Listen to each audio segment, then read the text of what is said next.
What's good, y'all? You know what it is. DJ E-Rock in the building. It's Real 92.3, LA's new home for hip-hop, or Real 103.9. Vegas is number one for hip-hop and R&B.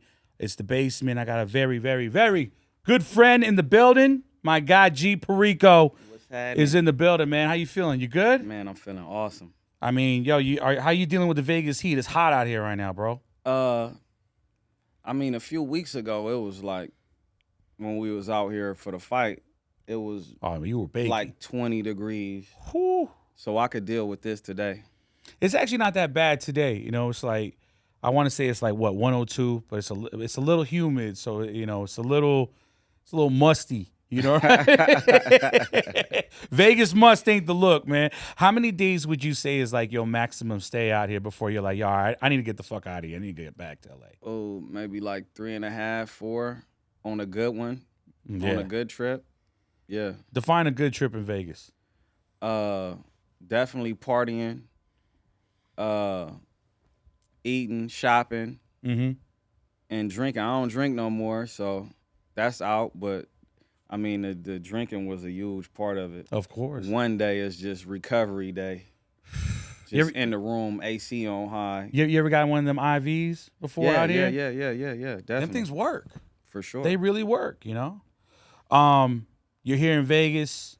We're recording live from Culture Kings. What was your first impression walking in here real quick? Man, I'm like, bro, they got these hats. I'm getting dizzy looking at these hats. And I'm a hat guy. To the roof. This is definitely a dope, amazing spot, man. I mean, we got a little lab here. No one would ever think that we probably have the best studio on the strip located like literally in the corner of this store. It's where we do the podcast, where we do the radio show. People cooking here all the time. We need to get you in here one time. Yeah, I definitely need to come work. I think I'll come up with something super dope in here. That's right, man. G Perico in the building right now. You're from South Central Los Angeles. Who were some of your big rap inspirations growing up?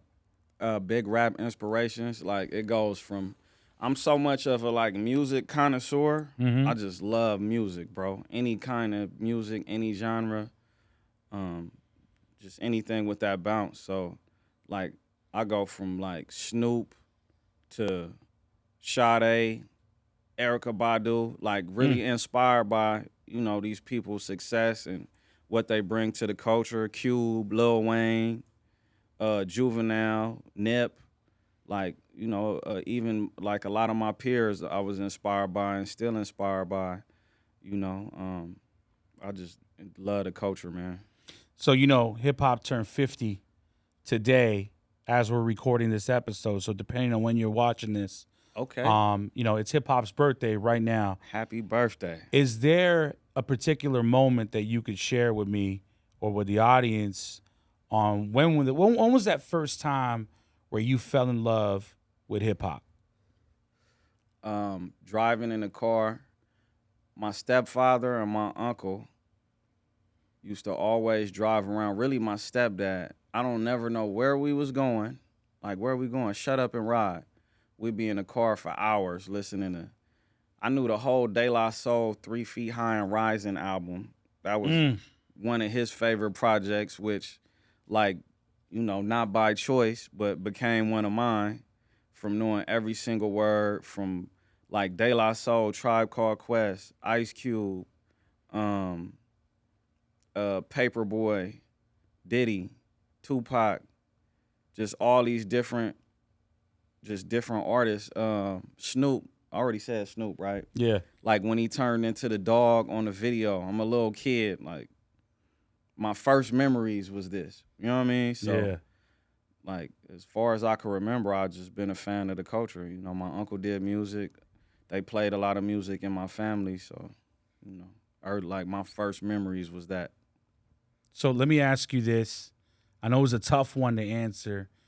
If you were to have 3 songs that you could have on repeat, 3 hip-hop songs that you can keep on repeat right now for the rest of your life, what 3 songs would those be? Sugar Free, If You Stay Ready. Oh. If you stay ready. That's my joint right there. That's something to live by right there. 2 more. Oh, wow. 2 more.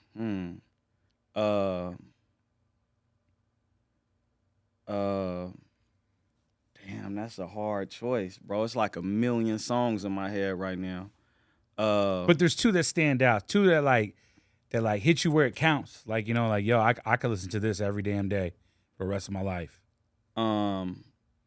Sugar Free If You Stay Ready is a real good one. Sugar Free If You Stay Ready. Tribe Called Quest. We on a war tour. Okay, that's a great one right Going there. each and every place with the mic in their hand. And let me bring it back. Kendrick, Don't Kill My Vibe. Don't kill my vibe.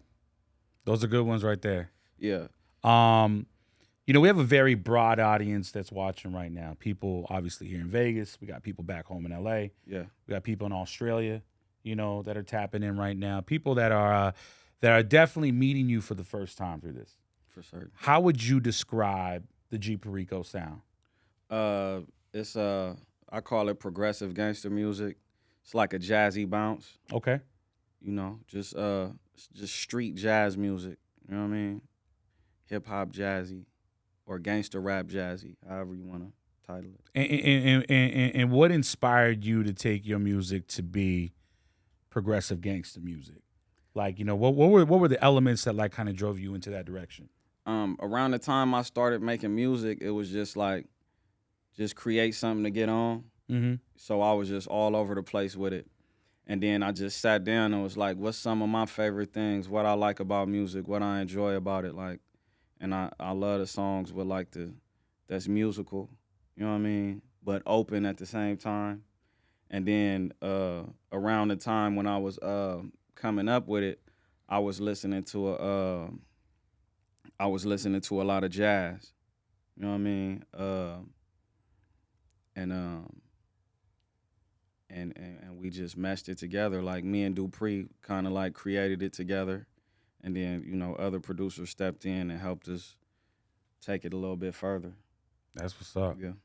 I mean, you've done some great things for the city. Let's talk about Hot Shot, the Hot Gangsta Shot. Grills with DJ Drama. What was it like doing a mixtape with such a legendary figure in hip hop like that? Bro, to this day. DJ Drama. Shout out to Drama. That's my brother right there. Shout out Drama. To this day, it's like unbelievable. Mm-hmm. Because growing up, like, I'm from the era when I was becoming of age, DJ Drama was that guy.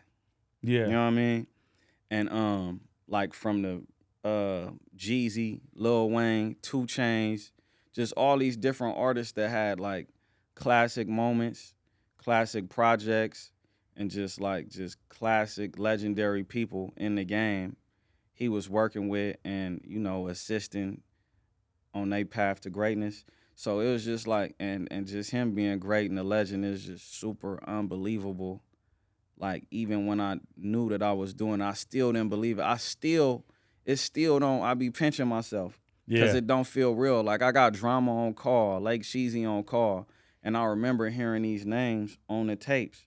And for them to, like, see what I'm doing and respect it, and, you know, people not going to work with you if they don't see value there. That is facts. And Drama not somebody that you could just pay to be next to.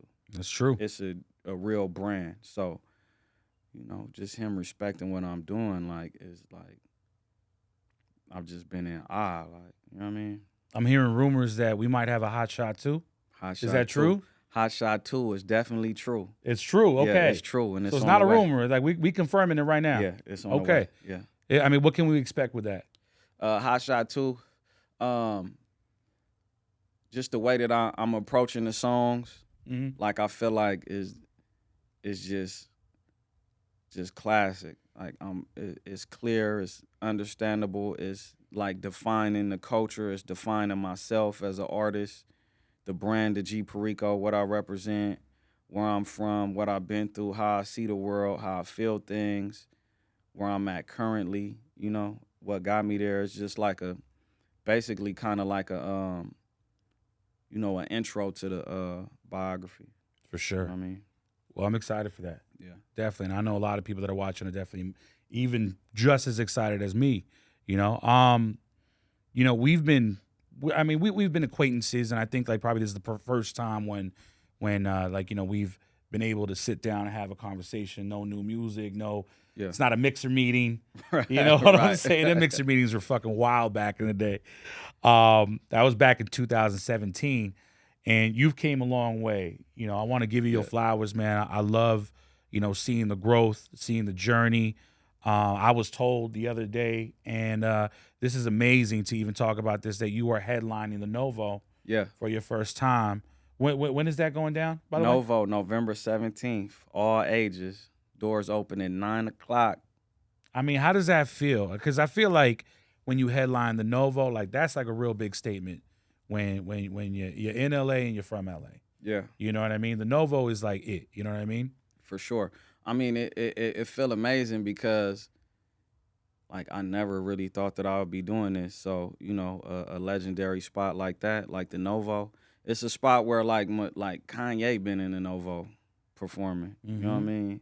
And, like, Sugar Free, Quick, Snoop, Nip, all these people then walked across this, graced this stage and brung that energy. So being able to do that at, you know, at a venue like that, bro, it's amazing. And, you know, knowing that the city gonna come out and support and sing word for word, you just feel accomplished, like, and ready to attack more. Like, it's definitely something that, you know, boosts my confidence as an artist. You know For what I mean? sure. I mean, you know, it's got to feel amazing, you know, to know that this is your backyard Yeah. and to know that you're going to have such a legendary venue, have you on their stage. But on top of that, having like the city out there in the crowd singing your songs word for word. Right. And being That's independent. incredible. Yeah, and being And independent. doing it my way, like no big radio songs or nothing like that. Like really just from sitting down in a house on a whiteboard, you know, just repetition, drumming this in my head, and just to see it all come into fruition is like amazing. And it felt like we just getting started. So, you know, the form is on the way. The form, the staples. I love that. So let me ask you this. You mentioned, you know, how you're still independent. Why is it so important for you to continue to stay independent, indie? Like, you know, no major label, like, you know, I mean, you're doing everything literally on your own, but I know that there is a very big importance to why you're doing that. Yeah, it's multiple reasons. You know, naturally, I never wanted to sign a deal. I tried the major. That's when we met, when I was with the major, and it was like kind of like a catfish, kind of, because it was like, man, we're gonna let you do your own thing, and it was like just music that I hated that I had to push, and then outside of that, like, you know, we put a lot of work, a lot of time, a lot of energy, a lot of effort, a lot of thought into creating this music, creating a brand, and building a platform, and not being able to like own the asset, which is yourself. Damn. You know, a lot of people don't even own their image and likeness. Damn. You know what I mean? So it's like, wow.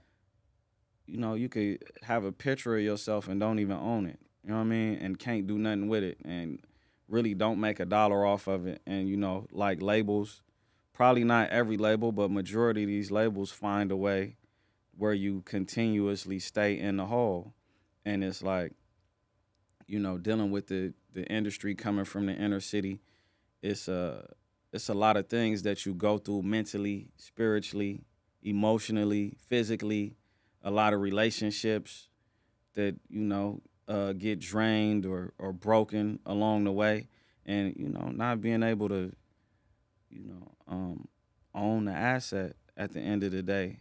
That's crazy, like, though. Is terrible, or to just be getting the smallest part of the profit share. The average artist deal was like 87-13. That's a good deal. You know what I 13 mean? going to the artist. Yeah. Holy 13 shit. going to the artist, and then it's just the way that you got to recoup it. Like, you got to recoup out of your 13%, and it's just all these hidden fees and everything, and these loops that you got to jump through. Like, How long were you on a major label for? I was signed with a major for 2 years. Okay. When I signed, it was like, all right, just act like you independent, but don't put out you can't put out no music on DSPs, drop it on SoundCloud. So I'm going from dropping consistently on these DSPs and doing my thing to basically like no presence anywhere, and I gotta, now my marketing strategy is I don't have a marketing because that was my marketing strategy, dropping music. So Yeah. it was just I was kind of like in a like a planet out of orbit around that time. You know what I mean? Wow. I never knew that. I never knew how deep that gets. I never knew that, like, there are situations where you don't even own, like, like an image of yourself. Yeah, image Your own and likeness. likeness. Sometimes probably even like, your stage name. For sure, That's insane. They taking all that. They taking all that, Wow. and and rape you and oh man, we want to work with you. Take some more money. Let's bury you deeper. But every situation is different. Yeah.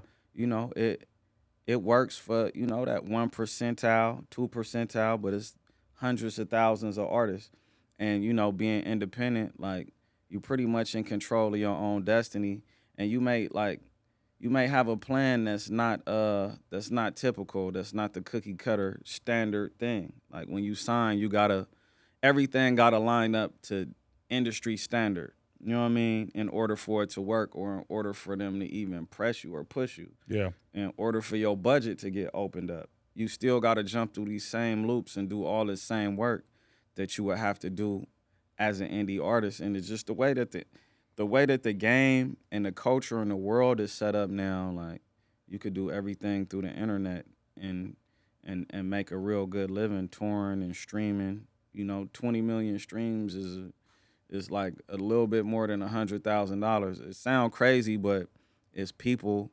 When you collectively combine all your streams through the month, most people It adds up. 20 million streams. So it's like, and it's people signing for that for the advance, and then just jumping through loops, like turning into a prisoner. So, it's just a lot of perks to it, to being independent. And it's like owning a house, like. Yeah. I mean? No, real shit. So let me ask you this: what would be your biggest piece of advice that you can give somebody that's an aspiring artist that wants to do what you're doing? Like, what would be something that you can pass on to them, like on how they can kind of get to where you're at right now? I mean, the first thing first, like everybody wants to do music and create music and be big. So, like, you really gotta have an honest conversation with yourself first. Like, where do I see myself? What I want to do? And it may be like a crazy, sound crazy, because somebody that don't have nothing and coming from nothing that probably nobody know, it may sound crazy to your peers that, you want to be the top artist in the world. Like, it may be impossible. So, but if that's really what you want to do, like commit to whatever the plan is and the goal, and once you commit, you'll start learning. Because once you commit and start searching for stuff, the universe bring it to you. Yeah. It smack you in the face. No, I agree with you there. So 100%. The trail will start to open up, and you'll start figuring it out. You gotta just know what you want to do and commit to it.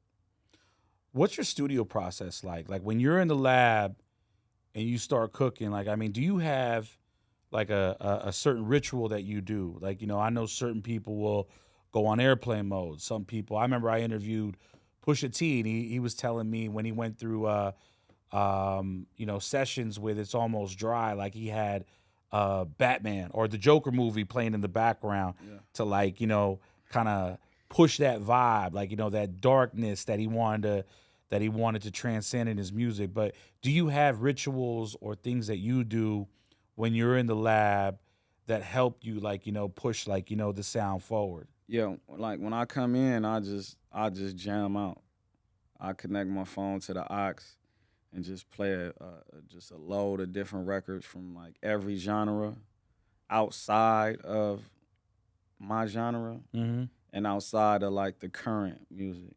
So I just listen to a gang of classic music from the 70s, 80s, 90s, early millennium. I kind of try to stay away from, people that do the same type of music as me.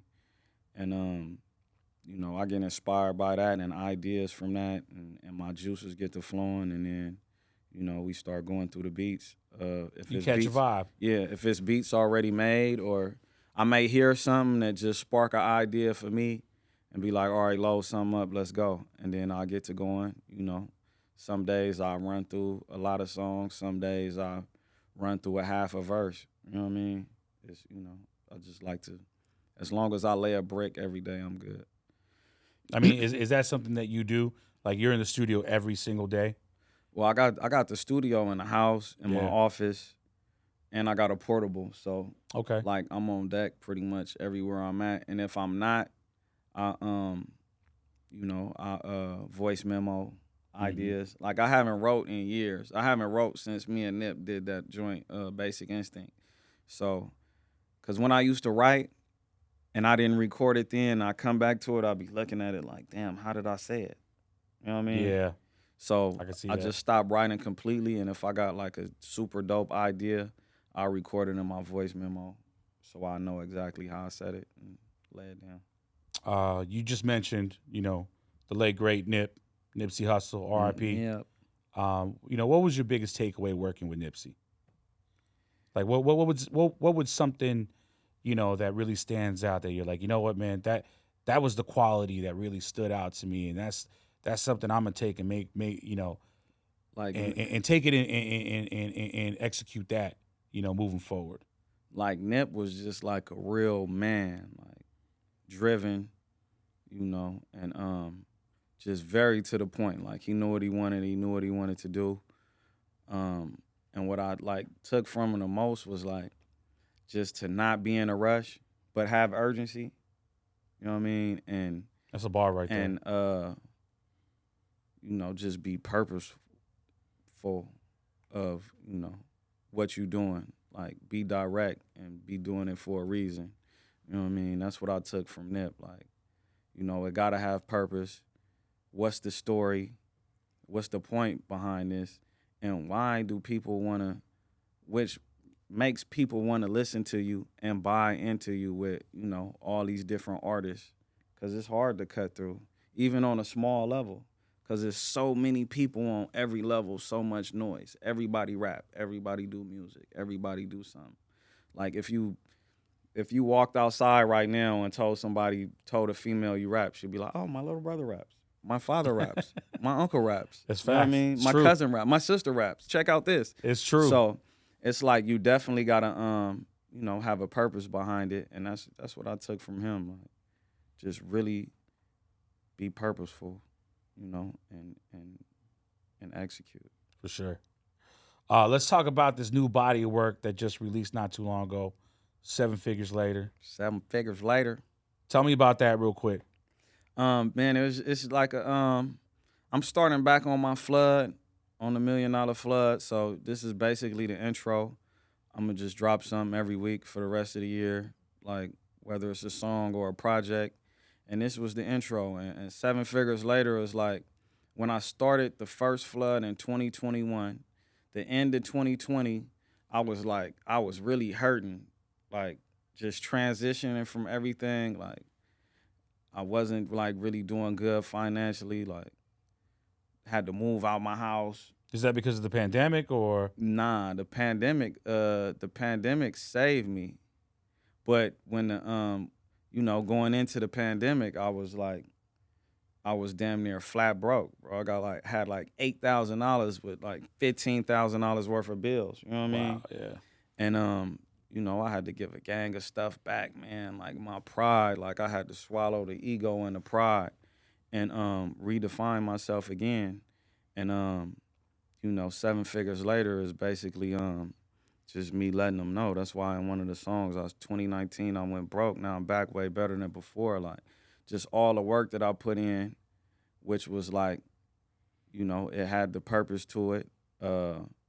My direction, my ideals, just my whole point was kind of like proving like, all right, I'm gonna take this, which was 0 at the time, and I turned it into something, and we then ran through a few million for sure, like on the low. Yeah. Just being like honest and being modest at the same time. Okay. Tell me about Blue TShirt, your clothing line. And it's crazy because and I've seen this online where it's like, it'll be like an orange shirt and it says, this is a blue T-shirt. Yeah. But it's an orange shirt. But what I'm being told is that there's actually a bigger meaning behind blue T-shirt. Yeah. So blue T-shirt got a lot to do with that moment in time right there. Because when everything was going down, it was just like, it just seemed like everything surrounding me was just doubting everything that I was trying to do. You know what I mean? And I just kept getting dug deeper. And instead of like just, you know how people just lay in the sorrow and the upset and all that, instead of laying in it, it's like, man, you know what? Let me just cut the noise. You know what I mean? And what I say I'm going to do, I'm going to make it happen. So that's what blue was. Like, if I say it's blue, man. You know what I'm saying? Even though it's a white and red T-shirt. So, Yeah. you know, if I say that I'm about to turn this up and turn it into something that's worth a substantial amount of money, that's what I'm going to do. So it's just me just proving people wrong, like, at the end of the day. And, you know, I turned it into a brand for, you know, the aspiring entrepreneurs, real estate agents, artists, actors, or just the regular day-to-day person that's trying to figure it out. Like, man, you could really create and develop anything you want and make it successful as long as you standing firm on it. You know what I mean? Stick to your guns on it. Yeah. If it's blue, it's blue. Yeah. Fuck sure. what anybody else says. It's my story and I'm sticking to it. I love that. This is something new that I thought of when I was crafting these questions, because I spent a lot of time on, I don't know what the fuck it is now. It's Twitter one day, it's X the next day, Right. and It's stuff like always that. something Yeah, new, it's yeah. always something different when it comes down to Elon Musk. But this is something I'm calling, did I post that? Did I do that? Yeah, so I'm going to go through some tweets, and you're going to give me what the context is and, like, what inspired you to say this. Okay. All right? And, I mean, I didn't pick nothing that, is going to get you in trouble, but I figured that, like, Let's if do it's it. out there already, you know what I mean? Like, Let's go do it. it's up for conversation. For sure. All right? Tweet number 1. If you tell your girl what she does that don't make you feel good and she pile a load of shit on you instead of addressing it, she hates you. Early morning observation to a friend. Get away. Yeah, for sure. And that's a recent tweet right there. Yeah, for sure. That was like a little bit. That was like a blend, because it was just like around this recent time. Yeah. Like, a lot of my friends been going through it with their girl. You know what I mean? And one of my homies, it was his birthday, and she, like, they had a party on the lake and everything. His birthday on the 4th of July. And he like, man, I ain't going. Whoa, whoa. And, he telling her how he feel and what's going on. And, she curving that and then just bringing up all kind of other stuff and then telling him, like, his mom can't come to the lake. She wasn't going to come, but it's just the fact, like, I do so much stuff for you. Like, what's going on? And it's like, they was always arguing, and it's like, bro, get up out of there. And then, like, even with my situation, like, I'm saying, like, yeah, this don't make me feel good. And that shit just getting ignored. But this, and this, and this, and that. And it's like, I'm so simple to deal with and to, like, be handled, like, just like any other man. Like, yeah. It's easy. It's not complicated. For sure. It's like, it's this. So, a lot of times people will ask you what's up, and when you tell them, people scared to address. Like, a lot of people scared of the uncomfortable conversations. Mm-hmm. But, that's, like, necessary for something to move forward, is the uncomfortable conversation. 110%. I agree with you right there. And, just a lot of females avoid the uncomfortable conversation and, do a little manipulation to flip it. And it just leave everything just stranded where it's at. You know what I'm saying? All right, tweet number 2.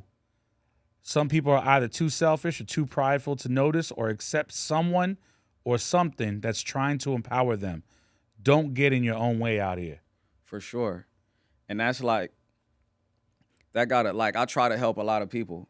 And sometimes it's unbelievable to people that I'm really, like, lending myself in such a way. Yeah. You know what I mean? Especially, like, it's too good to be true, right. or like, yeah, too good to be true. You might, like, have or they thinking that you might have an agenda when you really don't. Right. And it's like the culture that we come from, majority of people do got an agenda, and it's not genuine. And it's, you know, so many people used to people doing stuff for them, and then later on they throw it in their face.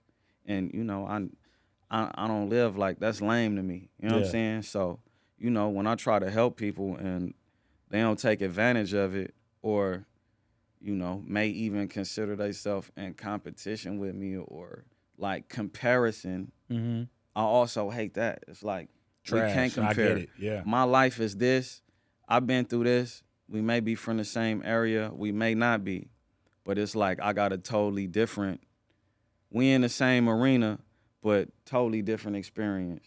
Facts. Some is the same, but I'm a different person. You know what I mean? So, you know, people get lost in the comparison, or maybe even just wanting to be who you are and wanting what you got, and which is fine because, you know, I'm inspired by a lot of people. I may see somebody in a Lamborghini like, damn, I want one of those. I don't want yours.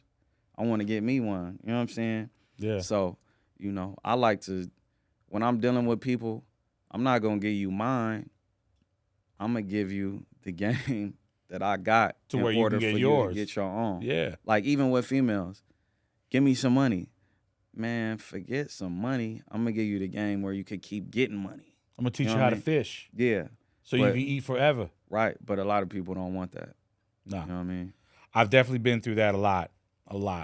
And, man, it's frustrating. It's frustrating. Here's a good one right here, all right? This is the third one, the last one. When a grown man got a problem with you about Instagram, that's a sign of female tendencies. Yeah. That's another thing I hate. That's another thing I hate. Oh, you don't follow me. You ain't like none of my posts. But I said that because I just be seeing so many people. It wasn't nothing with me personally, but I just see so many people.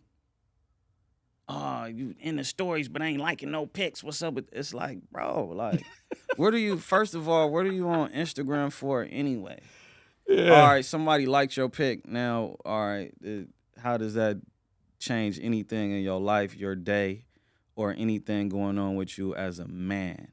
You know what I mean? Nah, yeah. And it's like, I wouldn't even be on social media if I wasn't doing entertainment, or I probably always have some type of product for sale, so I'm there for that. You know what I mean? I'm not there for, hey, bro, did you like my pic? Hey, did you follow me? Because majority of the time, your homeboy is not your consumer anyway. Yeah. You know what I mean? They're not, I mean, most of them aren't lining up and trying to, you know, give you like, you know, what's in their pocket right there. And then I've definitely been through that too. Right. And then if your concern is that, then like you off somewhere that's like way more important. So like I think any grown man that's mentioning people in their stories and not liking pictures or not following them, like you like on some female activity. Yeah, straight up. Oh man. Yo, before we're out of here, man, big football guy or nah? I mean, are you excited? I'm going to the Raiders game. I'm going to the Raiders game this Sunday. Okay. What is it? Raiders versus the Niners, right? Yeah, man. You know I got a Purdy jersey on right now. I just pulled my Bo Jackson up out the I got a gang of stuff in boxes right now, so I just pulled fished my Bo Jackson jersey out last night. Yeah. So you're a big Raiders fan? I'm just like the Raiders used to be in LA. I'm a Rams fan. Okay. But you know, I mess with the Raiders too. Like I mean, the Raiders got LA legacy. Yeah, I mean, exactly. Anything LA, I love it. So they've been through LA. So like, you know, the Raiders is good in my book. The Raiders, the Rams, and any other sports LA. So yeah. Okay. Well, we're definitely gonna have to go see a game because I'm a big football fanatic. For sure, I'm down. And I am a 49er fan, so I'm just letting you know that ahead of time. So. Oh yeah, I used to love the Niners back in the day, man. Back in the day, but now, nah, it's all good. You know what it is? E-Rock in the building here at Culture Kings, Las Vegas. 7 Figures Later is out now. G Perico in the building. Let them know where they can find you, you know, in case like, you know, they want to find out more about you. You can find me on pretty much all the platforms at BGPERICO. TikTok, I've been getting on my TikTok lately. G Perico 108 on TikTok. Everything else at BGPERICO. EnterpriseClick.com, BlueTShirt.com. You know, come support the business. You know what I mean? All the streaming platforms. I got plenty projects for you to listen to. If you want to get some insight and understand where I'm coming from musically, mentally, you know what I mean? All the way from the business standpoint, everything. So, you know, that's it. It's the click. You know what I mean? Keep on balling. Seven figures later out right now. Come on. G Perico in the building. This is The Basement, the full convo between takes. Wherever you are watching this, consuming this, we appreciate you for being here. Click subscribe on the button below so we can see you next time. All right? We out. It's the click. Yeet.